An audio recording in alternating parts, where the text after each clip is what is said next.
Okay. Hello, my name is Gina, and Gina-Lu Catalano. And I noticed that you guys are probably wondering, okay, what was she saying? Did I get into the right room? What's going on? So before I get into my presentation, I have a few questions for you to ponder about what you just experienced. So, what thoughts came to mind as you were watching me? What emotions did you experience? What would you have done if I continued to sign and I never used my voice? Did your perception of me change after you heard me talk? So I know that there is going to be opportunities for a chat and for people to chime in and to comment and to ask questions. I made time in my presentation towards the end for question and answer session. So as far as my presentation goes, it is say what? Did you mean language or communication? I'm reframing ministry efforts, the language of a culture. Some things that we're going to talk about are language versus communication. What's the difference? The culture of a language. How does God communicate with you? And then the epilogue. And I did want to tell y'all that I did write some notes to make sure that I stay focused. So if you see me looking down, is checking my notes to make sure that sometimes I can get to talking and I can go down the rabbit hole. And I want to make sure that I stay on track. So I appreciate your patience. Okay, so part one, language versus communication. What's the difference? Why does it matter? I pulled this from an interpreting website. It's either a translator or interpreting website. You can see the reference on the bottom. And they had a very excellent explanation of the difference between language and communication. And as you see, it talks about that language is an activity, aids in transmission of feelings, of thoughts from one person to another. It's how we express what we think. It can be spoken or written. With people, language is the primary means of communication. It is through language, communication, spoken or written, that we can share ideas, opinions, emotions. The key thing I wanted to have you make a mental note of is the purpose of language is making sense of complex and abstract thought. So file that in the back of your head, and I'm going to bring that point up later. Various languages are used by people in different areas belonging to different communities. It can be within one region, like the United States of America, or it could be different countries. And even within different countries, we have different dialects and different expressions, different what we call localized expressions. And there's a word for it, I'm not thinking of it right now, but slang. So slang tends to be located to region and culture. Now, communication is described as an act of interchanging ideas and information from one person to another with words or signs that are understood to both parties. So both parties are using the language, and when they understand it and they're exchanging ideas, they're communicating. So a message is encoded and is sent from one individual to another. Thank you for that. Thank you for that. Colloquialisms, I'm probably going to say it wrong, but yes, thank you for that. A message is encoded and is sent from one individual to another, the sender and the receiver, through a channel. And it's decoded, given feedback if it's communicated effectively. So you want to see a back and forth, taking turns, and you hope that there's understanding. So to make it more clear and to kind of break it down is language is a system of communication. Communication is the way that you interchange the message or the information. Language is a tool. Communication is the process of using the tool to transfer the message. Language changes. Communication is considered static. So language is dynamic, communication is static. To put it simply, Oops, I went too fast. Go back. I'm going to go page up. Page up. There it is. To put it simply, language is the rules, communication is the purpose. Now, what happens is when there's communication breakdown, the sender or the receiver, or both, they don't understand the meaning behind the systems. They lost the purpose because they didn't know the rules. I work as an early childhood educator, and I work with babies from ages birth all the way up to 3 years old. And the number one, we work with babies that have developmental delays in any area of development. And the number one problem, the number one delay is in the area of communication. And it could be for a number of reasons. It could be hearing loss. Maybe the child has characteristics of autism. Maybe they have Down syndrome. Maybe the child was a premature birth. There's a variety of different reasons. And so I bring that up because I work closely with speech language pathologists, and we go back and forth about communication and language. And one thing that we've noticed that's very interesting is many times the parents wanting the best for their child will say, my child's not talking. They don't have language. He doesn't communicate with me. I don't know what she's saying. And so as we talk about it in dialogue and dissect, my coworker and me, we are like, well, technically your child is talking. It's just using a system that you may not be familiar with. When a child looks and points, when a child changes their expression, when a child comes to you and pulls you, when a child brightens up or anything and everything, all those nonverbal cues, the child is communicating with you using their language. And that's the challenge, is trying to figure out the system of here in order, as we think about it, to be successful in life, to be able to communicate with people, we need to know the language. So we work with the parents on, okay, our system, our language is this. Let's work with you to teach the child this system so that they are able to communicate with you in a way that they can understand, and vice versa. I had a funny story to share with you. I have a hearing loss, and I wear hearing aids. And I had gone to an audiology clinic yesterday to have them cleaned out, that the filters need to be changed out and you got to clean out. They can get very dirty. Well, when you take my hearing aids out, when I take my hearing aids out, my hearing levels are automatically lowered. It's difficult. Everything is lowered. I'm very dependent on reading your lips, looking at your facial expression. However, in this age of COVID, as you know, many places still require their employees to wear masks, and or some people prefer to wear masks for their personal reasons. They feel better, or they're saying to me, I don't know if you're comfortable with me not wearing a mask, so I'm going to wear a mask. And I gave my hearing aids to her. She had to bring it to the back for them to clean it, and she had her mask on. And she looked at me. Of course, I didn't hear her. And she waved. I came up to her. I had gone to go sit down. And all I heard was, nom, nom, nom, nom. And I said, okay. I said, I'm sorry, ma'am. I don't have my hearing aids in, and I can't see your face. I can't see your lips. I don't know what you're saying. So what she did was she grabbed a piece of paper and a pen, said, hold on. And she wrote down what she wanted from me, handed it to me, and I looked at it and I wrote it back for her. What happened was she understood the language of people that have hearing loss within our culture and said, let me make it easier for her so that the communication can be successful. There's not a breakdown. And I appreciated that very much. So remember our children with the language delays, we're talking about miscommunication. I'm going to circle back to that one again.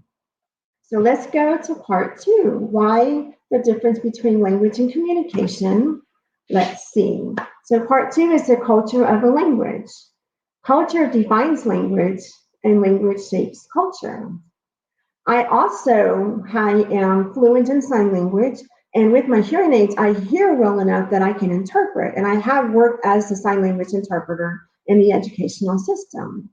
And I wanted to draw from, I had written an essay for our book that we're promoting, and I wanted to pull some excerpts from it.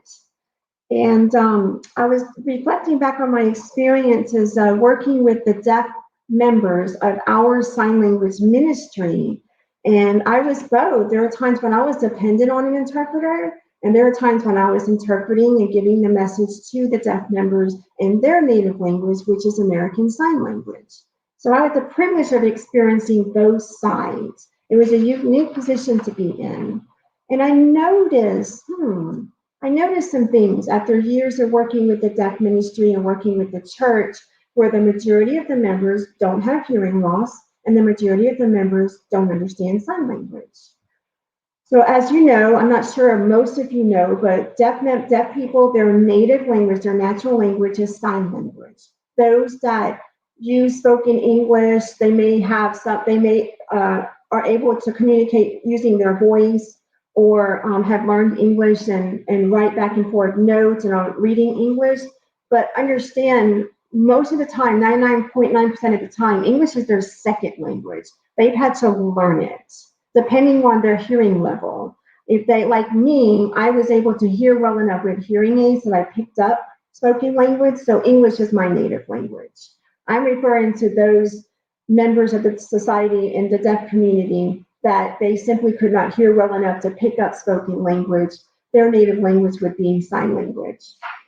And of course, we had interpreters. And the wonderful thing about interpreters in any language, whether you're a sign language interpreter or you are an interpreter for another spoken language, whether it be Chinese or Spanish, or I went to Cambodia, their native language was Khmer.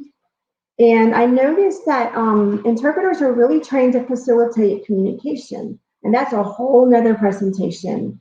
But, you know, most interpreters need to know the culture. All of them actually need to know the way, the culture, the different ways that their words translate into concepts and thoughts. And most of you already know, very rarely, even translating the Bible from the Hebrew to English, from the Greek to English, from the Hebrew to Latin to Greek, you know, we know the different translations. You have word for word translations, then you have translations that capture the meaning or the intent behind the original language. Interpreters need to be skilled in that.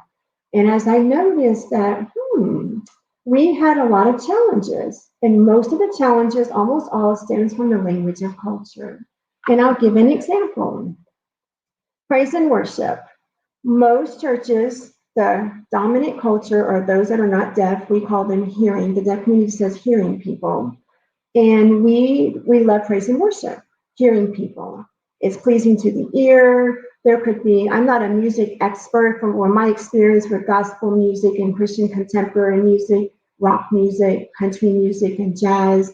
It's about the sound, it's about the mix, it's about the, I may use the wrong terms, forgive me, music majors, but you know, even writing something in C major versus B flat, it changes the tone. You have the bass and the alto and the soprano, and you have, I'm missing one, I know, soprano, alto, tenor. And when they're combined in any combination, it's a pleasant experience. Most people that are hearing think that deaf people don't enjoy music, or maybe they're missing out on something. Surprisingly, a lot of deaf people do enjoy music, because it's very rare that someone is completely 100% deaf and they don't hear anything. However, the way that we experience, hearing people experience music versus a deaf person is different. And it was left up to the interpreter to try to portray that experience to the deaf culture. One example is, one of my favorite ways of listening to the choir is when the song had 3 or 4 pieces, and the director would say, okay, tenors, and they would sing their piece, sopranos sing their piece, altos sing your piece, now let's everybody together. So you're hearing the melody, you're hearing the different pitches and sounds, and it's gorgeous.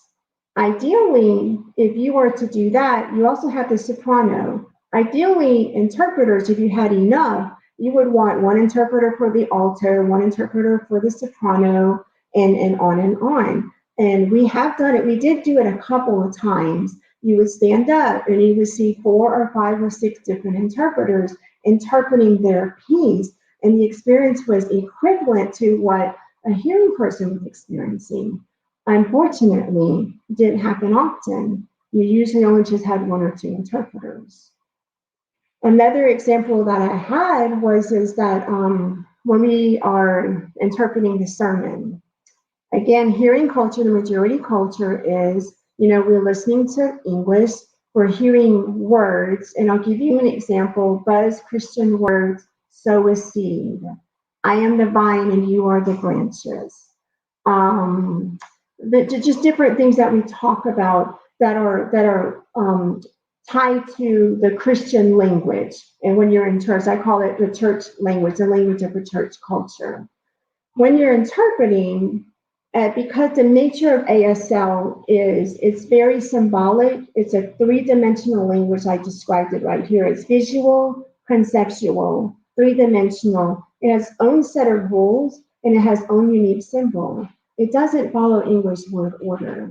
So quite often, to truly effectively transfer the message into ASL, I may not necessarily sign the word "so" or "I am the vine and you are the branches." Because, in English, when we say sow a seed, are we picking up a plant and are we putting it in the ground? Not necessarily. It could mean you're donating money, you're donating your time, sowing a seed. I am offering up my home for someone to come live with me while they're looking for a place to stay. I'm sowing a seed in their life.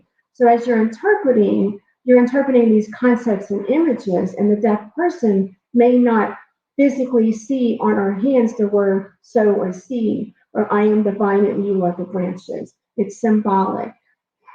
And so what happens is that most Bibles, all of them, are written in English.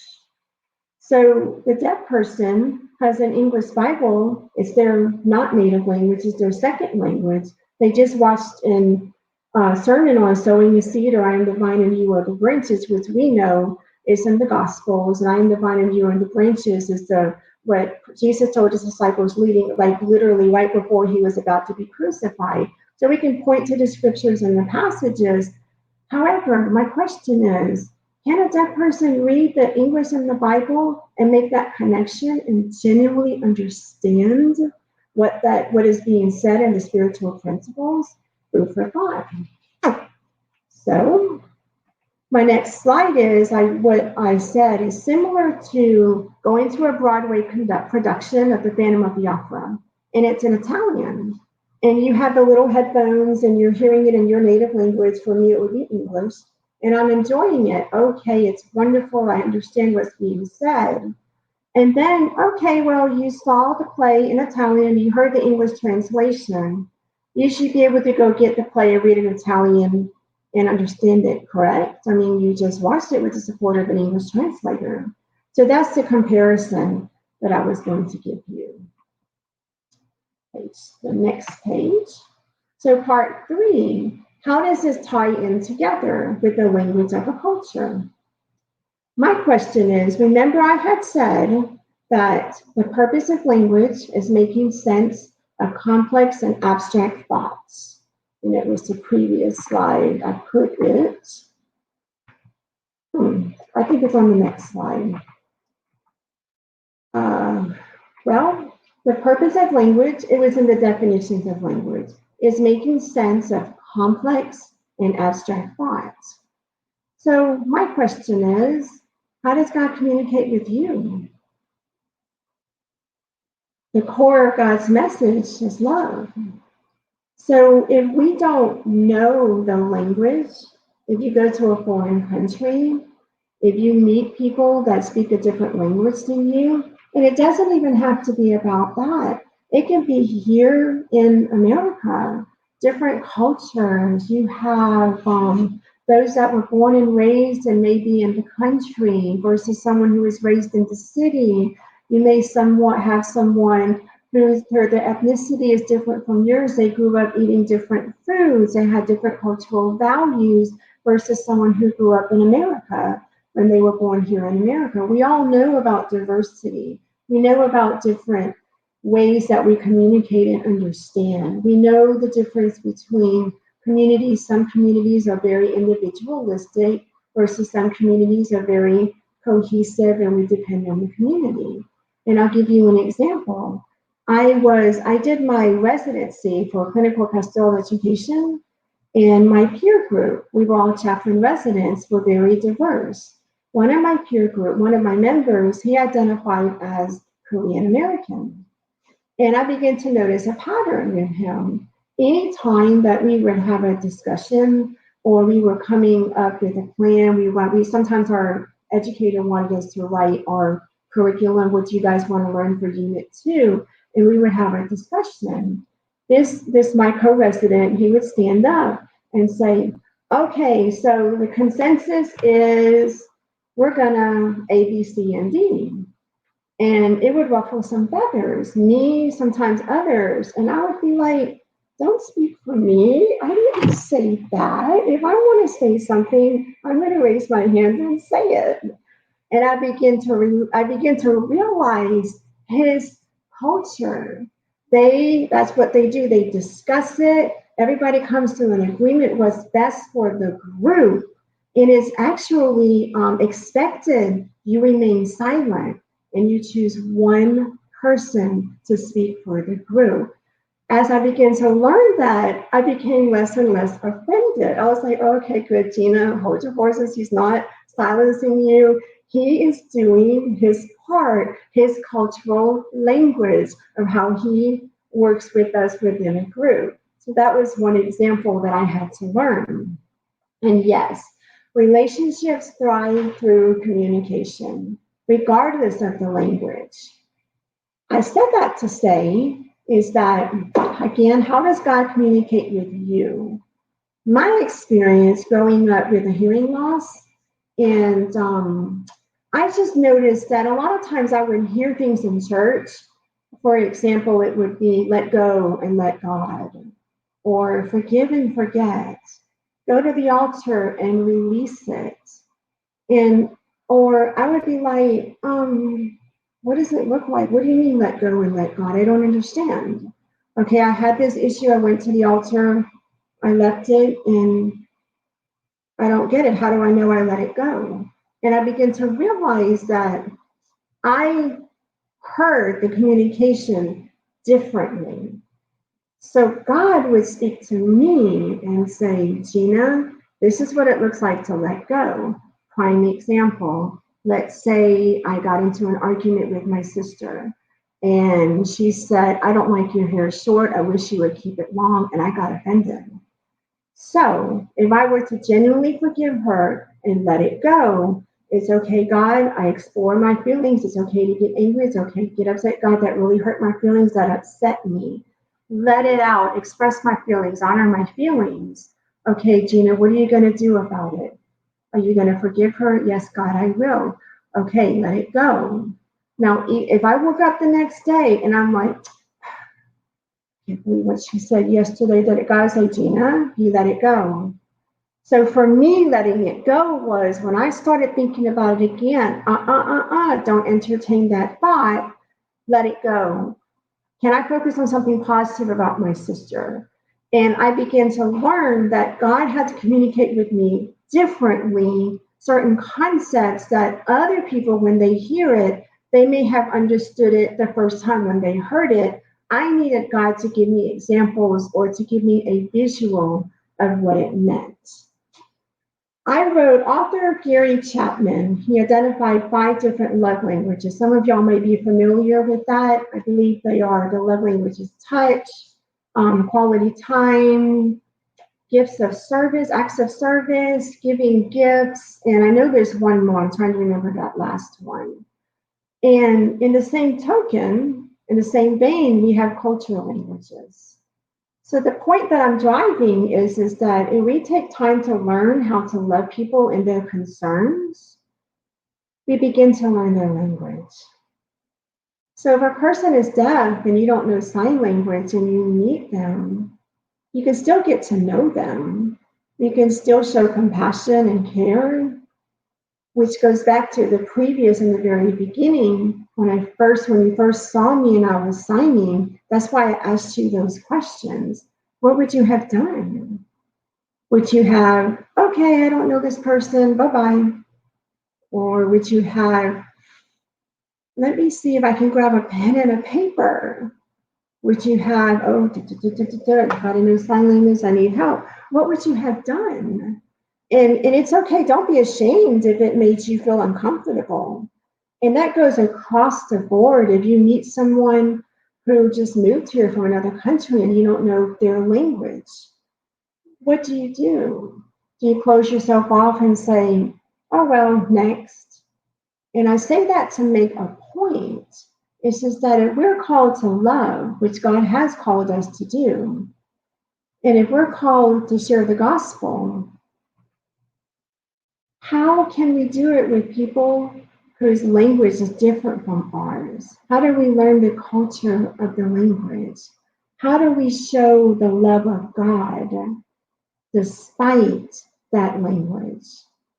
I say it again, even if we don't know their language, we can still communicate empathy, compassion, and care. And this goes back to the demographic cohort that we are, those that are different from us. How do we communicate with them?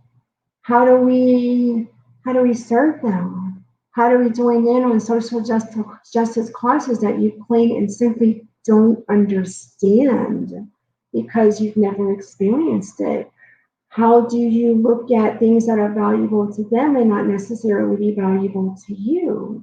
For example, I was talking with a friend and she was listening to a person who was telling his testimony.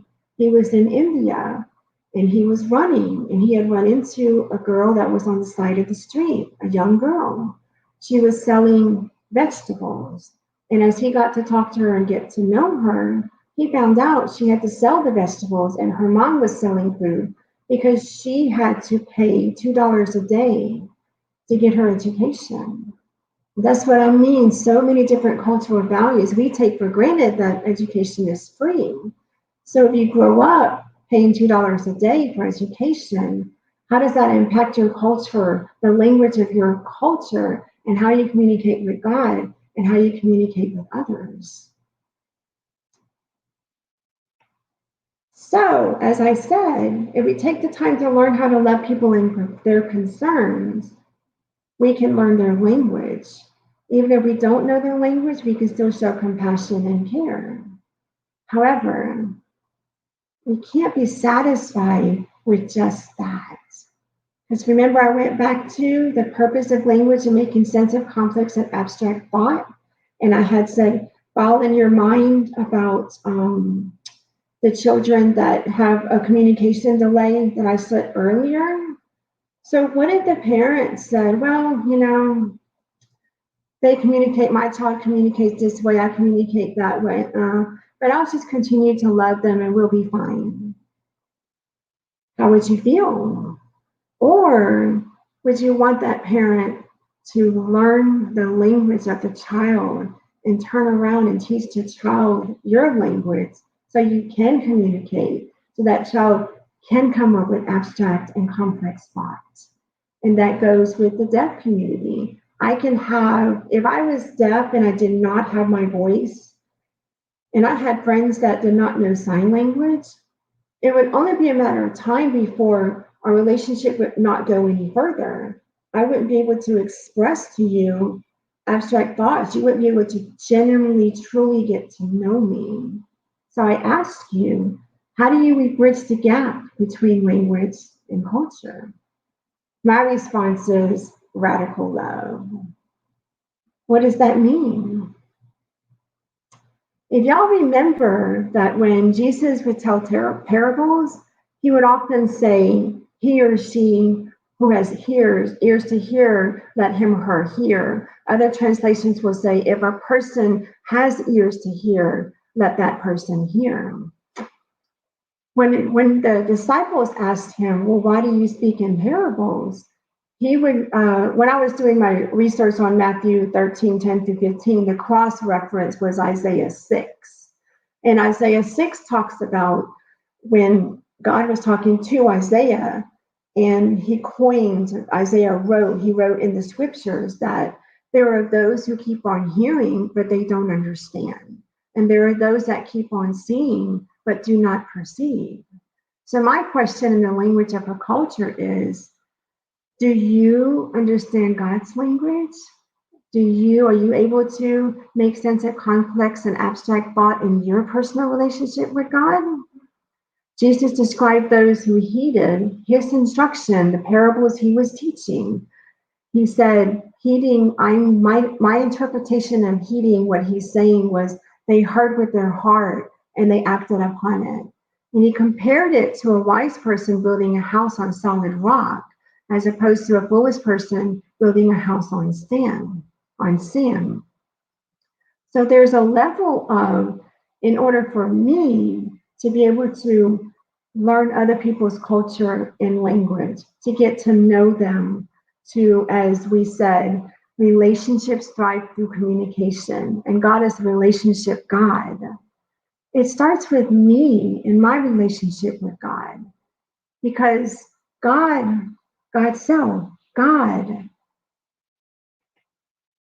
He speaks the language of all cultures. Does the communication of the church reflect this? I'm going to go back to the previous slide. Today, the church's language is become broader as well as complicated. It varies verbally, culturally, ethically, and spiritually. I mean, we have technology today that someone could be watching me and it could be a different country in a different time zone. We're connected instantly. We have Twitter, we have YouTube, we have COVID-19 completely changed the way we do ministry. So we have more challenges when it comes to the culture of people's languages. I'll give you another example, millennials today. Forgive me, I know I'm not sure if the millennials like to be called millennials. So I will say this generation that's being raised today with technology, Twitter, Instagram, Facebook, I'm probably missing some, Snapchat, TikTok. And I was on the phone with my father last night because he was excited about my presentation and my website. And my dad is 75 or 76 now. And he was struggling with his Facebook page. And he was like, Gina, I saw this post and now I can't find it. And how do I find it? And I had to explain, was it my personal page, my business page? Didn't know. I said, okay, Daddy, I'm going to tag you on the post and I'm going to put it on your wall. His question was, what's my Facebook wall? What do you mean tag? Again, the culture of this generation. My dad, he's like, hold on a minute. He was in a restaurant. He said, let me flag down a young person. Hey, you come here. He was like, what is a Facebook wall? And she had to explain it to him. So I said that to say, even within generations, the church has, we have a challenge, so many things happening so quickly. So as I say, our church language has become broader as well as complicated. So what does listening with our hearts look like? How do you learn the language of a culture? My take on it is we try to understand those who don't understand. We learn by listening. We learn by having conversations. We learn by sitting in our discomfort and confronting our fears. We learn by taking an honest look at ourselves and asking if we are hearing but not understanding and seeing but not perceiving. Are we taking the time to get to know people? And again, don't misunderstand me. I have a heart for missions. I genuinely want to reach. There are so many deaf communities out in so many countries haven't even heard the gospel. Other countries, deaf people are not citizens. They're seen as cursed. They experience a lot of lack of, some of them don't even, you don't even get to go to school. And there's just so much systemic violence that they're experiencing. So this is coming from my heart as one who desires to empower and transform communities, and for you to know who God is and that you are born to thrive. You are born to live in empowerment with the power of God. So those of you that may have other giftings, some people are called to be a pastor, some people are music ministers, some people are worshipers, some people are, whatever your gifting is, even if it's not even related to the church, even if it's not church related at all, but your immediate community, are we showing the love of God to people whose language we don't speak? How are we communicating with them? Are we striving to understand those we don't understand? Or are we only keeping our comfort zone of, I'm these people I know and I like it, they're my culture, and I'm not going outside of that? That translates over to quite a few issues that are going on even here in America. The conversations we're having about race, Black Lives Matter. I'm trying to think of other hot topics right now, even with the COVID-19 virus. They talked about being sensitive. Don't call it the Chinese virus. So there's just so many different ways or areas that we could do better. We could do better. I was on a sign language panel, I should say sign language. It was a group of deaf people who got together, and we went on Facebook Live. And of course, our discussion was in sign language. That's what I should have said. And some of them were from another country, France, and I think one was from South America. And because there are different languages too, American Sign Language is not universal. We do have an international sign language, but just to throw that out there. And those that were from other countries who came to America, they talked about how even sign language itself is a cultural appropriation, to where within the deaf community, one of the Black deaf people even said it. She said, really, ASL is more white centered. That was her word. And it's because the symbols and the way we express it, because right now what's coming out more focused, there's a Black deaf sign language also. And most people have never heard of it because it never came up. But ASL is very, very, I'm trying to think of a way to explain it, but the history of ASL is very white, with the people that founded it and the people that created sign language. So even within that, thank you, BASL, thank you. So what they were talking about is that even with the people from, I think she was from France, when she came to America, she noticed oh, you don't speak ASL, you speak something different, and it was an instant status, you were lowered. And she said, I never experienced that in France. I never experienced that in Europe. So I just said all that to say, America in general, we have work to do. We do. I challenge us to strive to understand those that we don't understand. Learn by listening. Learn by having conversations. Learn by sitting in your discomfort and confronting your fears. Take an honest look at ourselves. Are we hearing but not understanding? Are we seeing but not perceiving? So I close with a quote by Nelson Mandela. This just really spoke to me. He just put into words what I had been thinking and feeling. And I'm going to say it in English, but I'm also going to sign it in ASL. It's beautiful.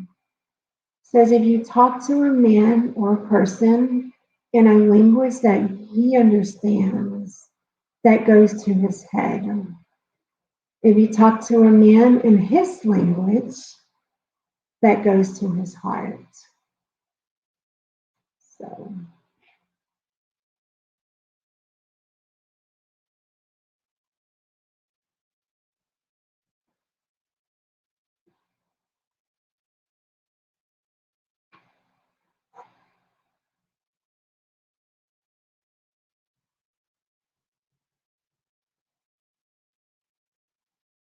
And that's how I would say it. When you speak to someone in their own language, it just opens up their heart. It opens up, it just shows the love of God. God is so diverse. God is so, He created everyone. And I'll go back to what I had said previously. God speaks in the language of all cultures. Does the communication of the church reflect this? Now, there's a little bit of time that I have for question and answer. I'll go back to, and if any of you want a copy of this PowerPoint, I switched it to a PDF so that it was easier to share the window. But if those of you who wanted to share, these were the questions that I had asked you in the beginning. If you would like to share what thoughts came to your mind as you watched me, what emotions you experienced, what would you have done if I continued to sign and never used my voice, or if your perception of me changed or didn't change after you heard me talk. I would love to hear your thoughts if you wanted to share, or I'm opening it up now for if there are any questions or anything else that you would like me to clarify. I'm open. I believe I have until either 11:45 or 11:50, and that gives everybody time to kind of take a breath and breathe before they go to their next session at 12. So for the next 3 minutes or the next 7 or 8 minutes, I'm open to any questions, any comments as I get my paper together.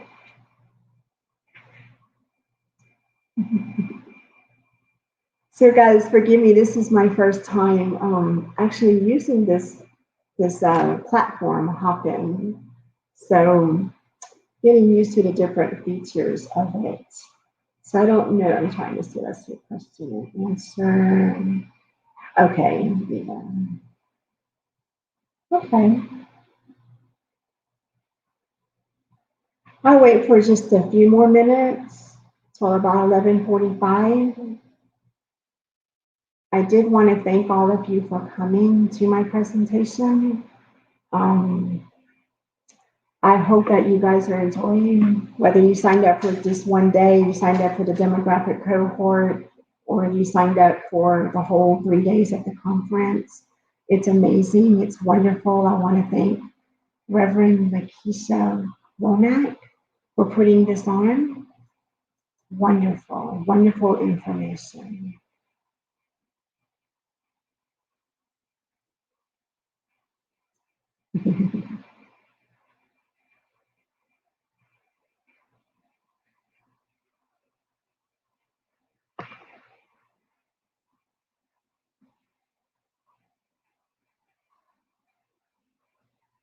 Okay, I don't have any other final thoughts. And like I said, if you want a copy of the PowerPoint presentation, I would definitely be more than happy to send you a copy. I'll just get in touch with LaKesha, Reverend LaKesha, for that.